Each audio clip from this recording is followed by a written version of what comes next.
Let's talk new construction, and Yitz, you've done a lot of new construction over the years. It's one of your main focal points of your business. You work with a lot of people who are building homes. So if somebody's building, let's say, a $600,000 home or a $6 million home, what should they be looking for from the legal side of things? Well, let me answer that from not only the legal side, but the practical side. A lot of people that are building a home never had experience building a home. They don't realize how many items and things they are going to have to pick out. Not just the cabinets, not just the appliances. They're going to have to pick out the paint colors. They're going to have to pick out the color of the electrical lock sockets and the electrical plates. There's a lot going on. And what I always tell clients, if you feel comfortable sitting down with the builder and coming up with the plans, there are three things that one needs to have done with the builder in specificity. And that's the plans. What are the floor plans of the house going to look like? The specifications. What kind of materials are we going to use? What kind of appliances? What kind of plumbing? What kind of fixtures? And then whatever they can't choose in terms of specifics now, because, well, I don't know what appliances. So they will attach an allowance for it. The builder may say, I'll give you $5,000 towards allowances. You can pick and choose later on, or $10,000, depending on the price of the house. It usually is consistent. What I mean by an allowance is you can go shopping, you can pick whatever fridge, stove, oven, microwave that you want, but I'm only giving you $10,000. I feel like this is sometimes where it gets complicated because people don't understand what the allowances really are going to get them, and that's where building a home gets a lot more expensive. Correct. It can get more expensive.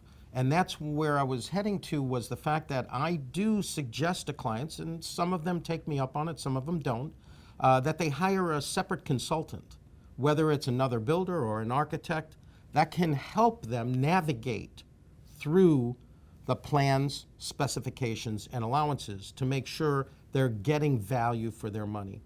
So that's what they should be concerned about from the practical point of view. They should also understand that it's human nature that a builder is going to say your home is going to be ready November 15th. My experience is if they say November 15th, count on December 15th. So you have to build in that because there may be some of the materials may get delayed.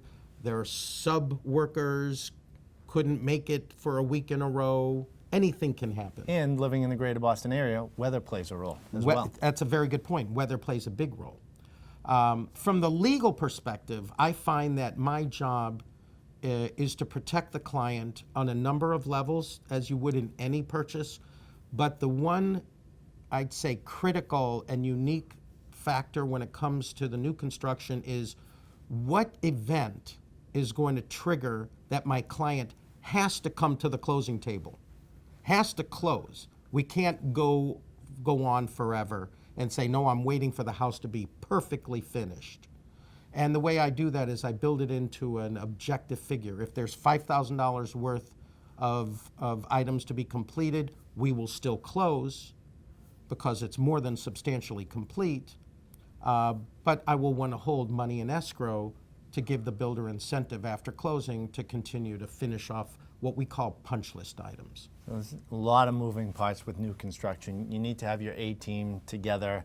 It sounds like the attorney is a must-have by your side, but also a potential consultant, somebody that can walk you through the actual building process. Correct. And there's one other very important factor, and that is talk to your lender up front, because you have to determine also when you're going to lock in your rate. You can't lock in your rate too far in advance. If the house isn't going to be ready and it's not ready to close, you will lose that rate lock. So there is a lot of factoring and figuring in with the lender to strategize when is the best time to lock in the rate. Thank you, Yitz.